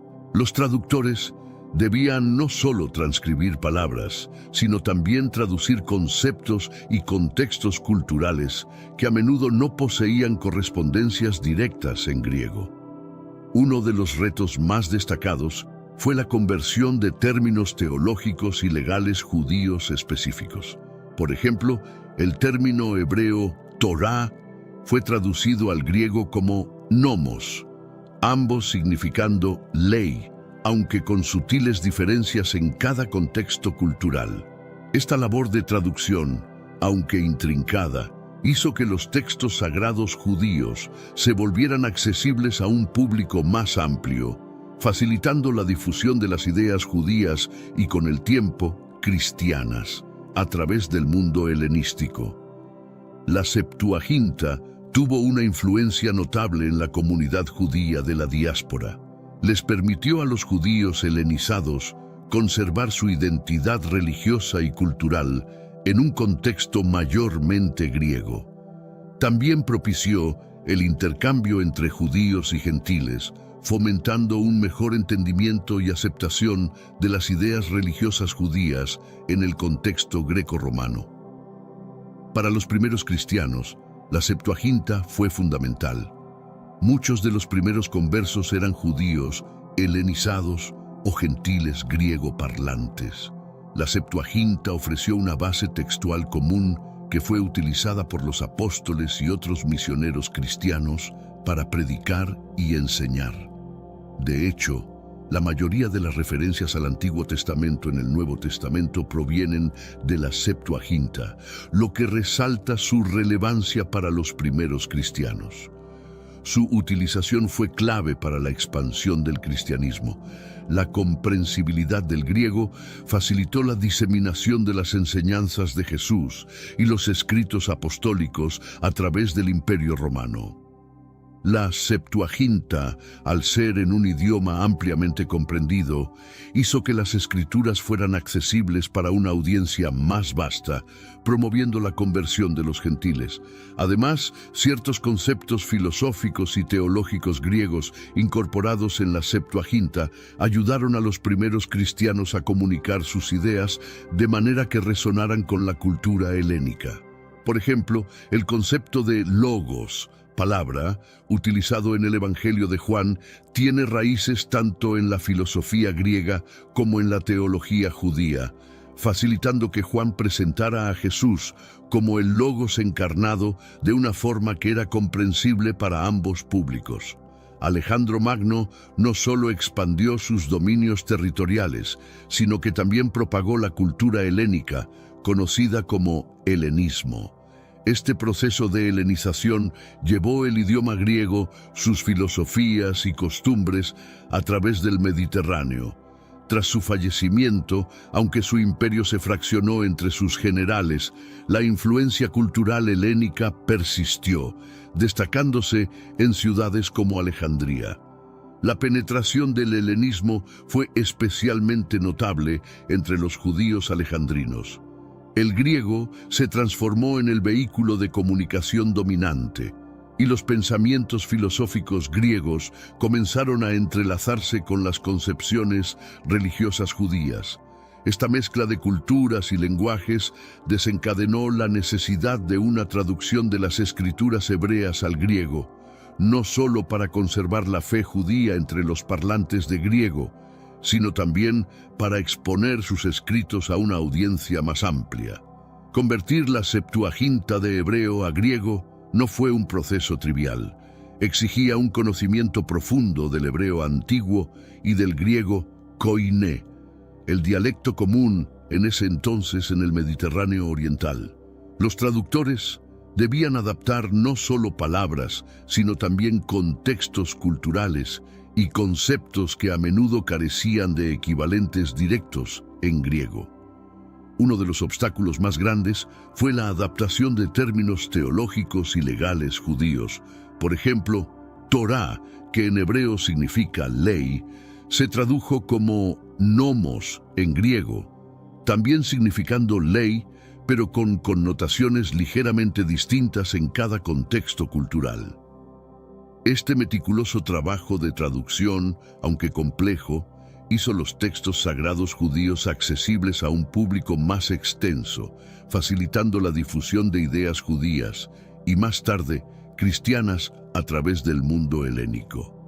La Septuaginta influyó profundamente en los judíos de la diáspora. Les permitió mantener su identidad religiosa y cultural en un ambiente predominantemente griego y fomentó el diálogo entre judíos y gentiles, abriendo camino a una mayor comprensión y aceptación de las ideas religiosas judías en el contexto greco-romano. Para los primeros seguidores de Cristo, la Septuaginta fue esencial. Muchos de los primeros convertidos al cristianismo eran judíos helenizados o gentiles que hablaban griego. Proporcionó una base textual común que los apóstoles y otros misioneros cristianos emplearon para predicar y enseñar. La mayoría de las citas del Antiguo Testamento en el Nuevo Testamento se derivan de la Septuaginta, evidenciando su importancia para los primeros cristianos y la expansión del cristianismo. Hermanos míos, estamos viviendo los últimos días en esta tierra. Quiero recalcar que ya todas las profecías se están cumpliendo y se acerca el momento del fin. Te pregunto ahora, si hoy fuera el día del rapto de la iglesia, ¿estás preparado? Decidí lanzar para ustedes mi libro digital Caminos de la Revelación, descifrando la Biblia por completo. Es exclusivo de nuestro canal y ya ha ayudado a miles de personas en todo el mundo a prepararse para este gran día. Sumérgete ahora mismo en las profundidades de Palabra de Dios y prepárate para este gran día descargando este material que enriquecerá tu vida espiritual. No pierdas el tiempo. Haz clic en el enlace disponible en el primer comentario fijado y descarga de inmediato. Las unidades son limitadas, por lo que es crucial actuar.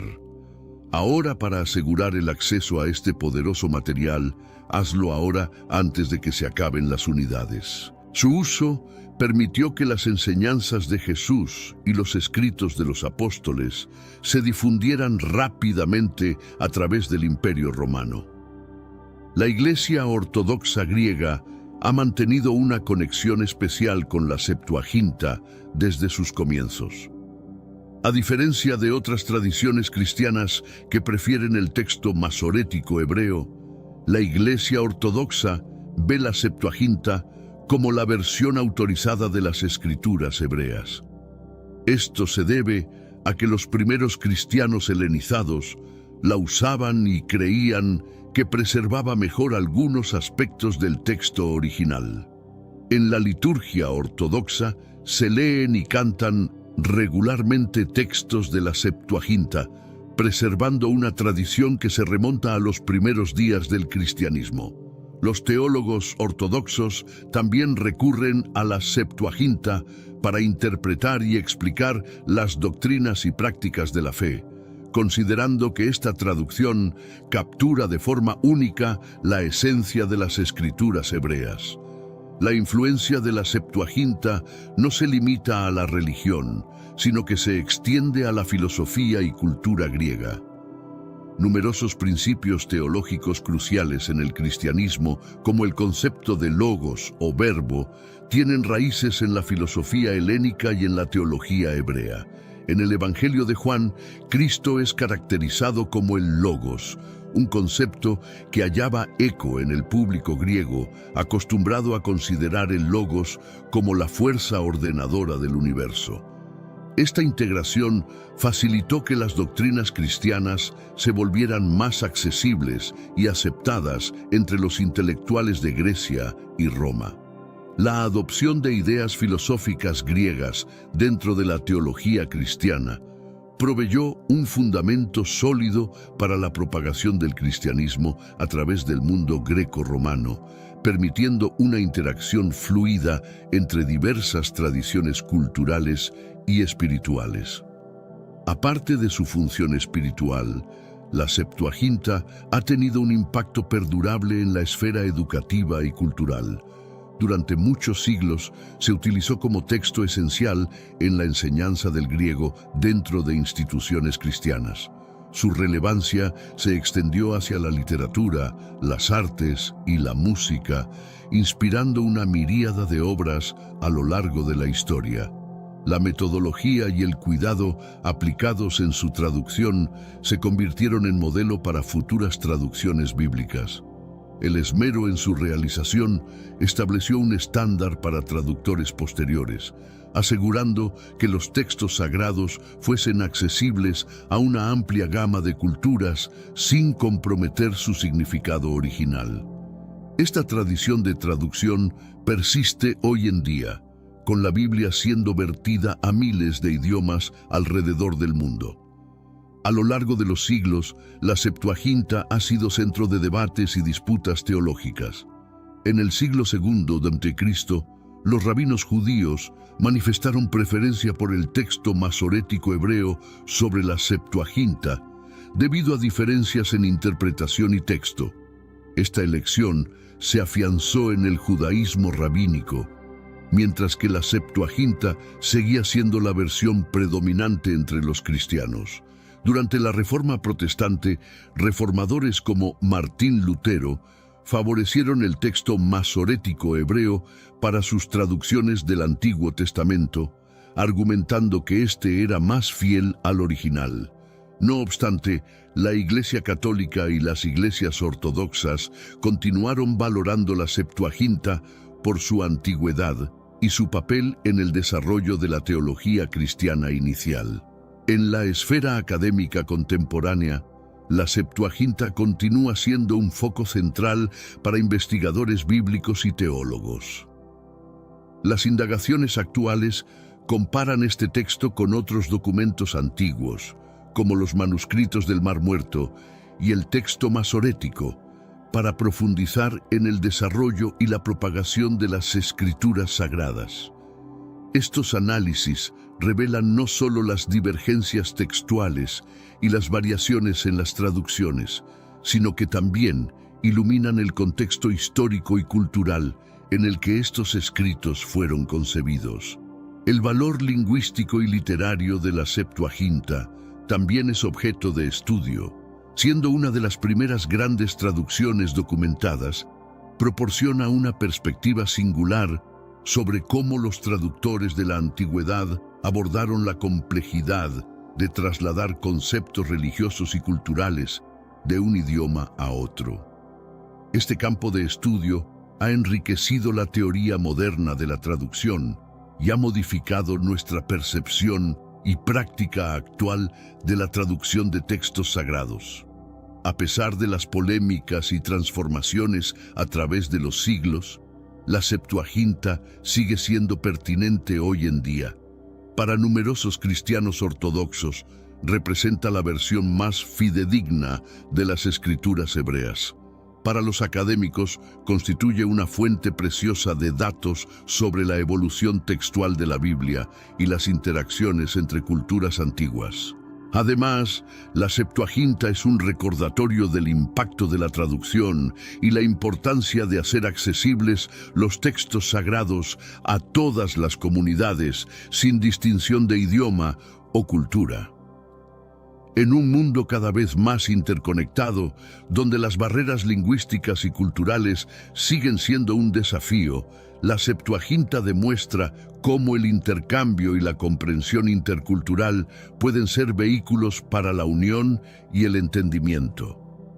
Al comparar la Septuaginta con el texto masorético, versión hebrea del Antiguo Testamento y estándar dentro del judaísmo rabínico, se observan diferencias notables no solo en contenido, sino también en interpretación y lenguaje. La Septuaginta incluye libros que no aparecen en el texto masorético, conocidos como deuterocanónicos o apócrifos, tales como Tobit, Judit, la sabiduría de Salomón, Eclesiástico, Sirácida, Baruc y los libros de los Macabeos.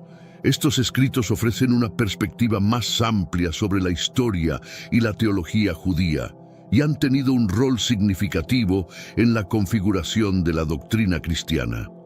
La Septuaginta fue traducida al griego koiné, el dialecto prevalente en el mundo helenístico, mientras que el texto masorético se ha mantenido en hebreo clásico. Esta diferencia no solo afecta la accesibilidad del texto, sino también su interpretación a lo largo del tiempo. Estos estudios y comparativas no solo sirven para entender mejor las Escrituras, sino que también cumplen un papel esencial en cómo las diferentes comunidades de fe perciben y practican sus creencias. Tal como en Isaías 48, donde se nos recuerda que la hierba se seca, la flor se marchita, pero la palabra de nuestro Dios permanece para siempre, lo cual subraya la perdurabilidad y relevancia continua de las Escrituras en cualquier forma que sean transmitidas o traducidas.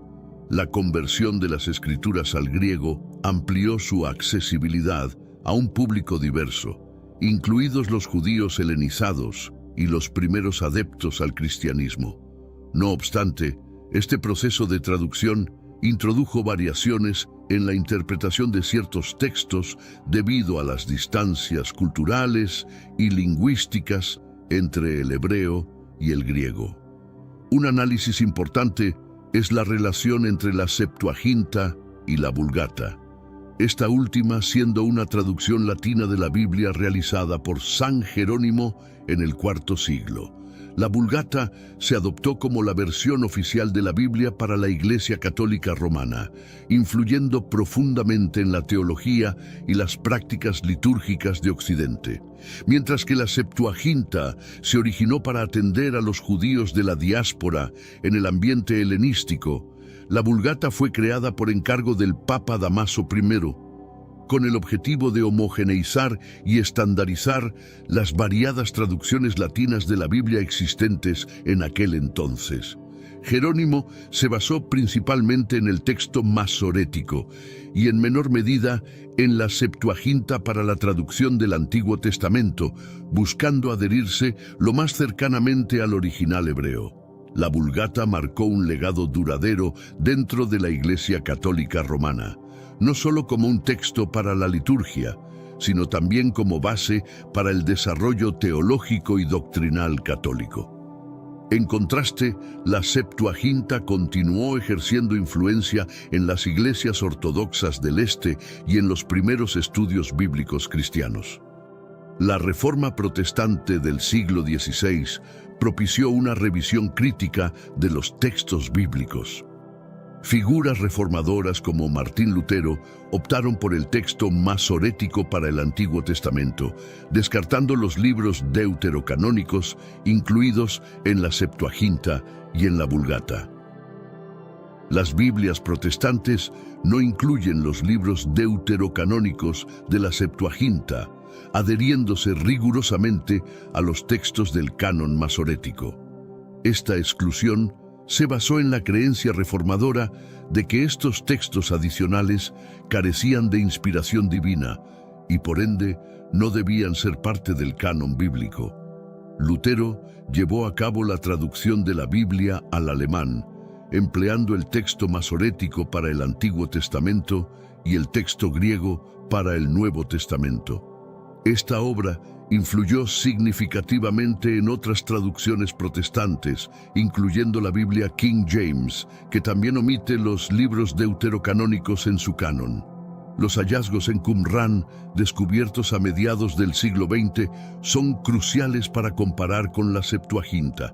Estos manuscritos, que datan desde el tercer siglo antes de Cristo hasta el primer siglo después de Cristo, contienen textos en hebreo, arameo y griego, y muestran variaciones textuales dentro del judaísmo del Segundo Templo. En ocasiones, los textos de Qumrán concuerdan más con la Septuaginta que con el texto masorético, sugiriendo que la Septuaginta pudo haberse basado en versiones hebreas distintas a las que luego se estandarizaron como masoréticas. Estos encuentros apoyan la idea de que la Septuaginta preserva tradiciones textuales antiguas que también eran prevalentes en el judaísmo del Segundo Templo. Los manuscritos de Qumrán ilustran la diversidad textual que prevalecía en el judaísmo durante el período del Segundo Templo, exhibiendo variadas versiones de ciertos textos bíblicos. Esta heterogeneidad textual sugiere que la comunidad de Qumrán no se adhería a una versión estándar única de las Escrituras, lo que subraya la validez de la Septuaginta como una representación fidedigna de las Escrituras hebreas de esa era. La relevancia de la Septuaginta para los primeros cristianos es indiscutible.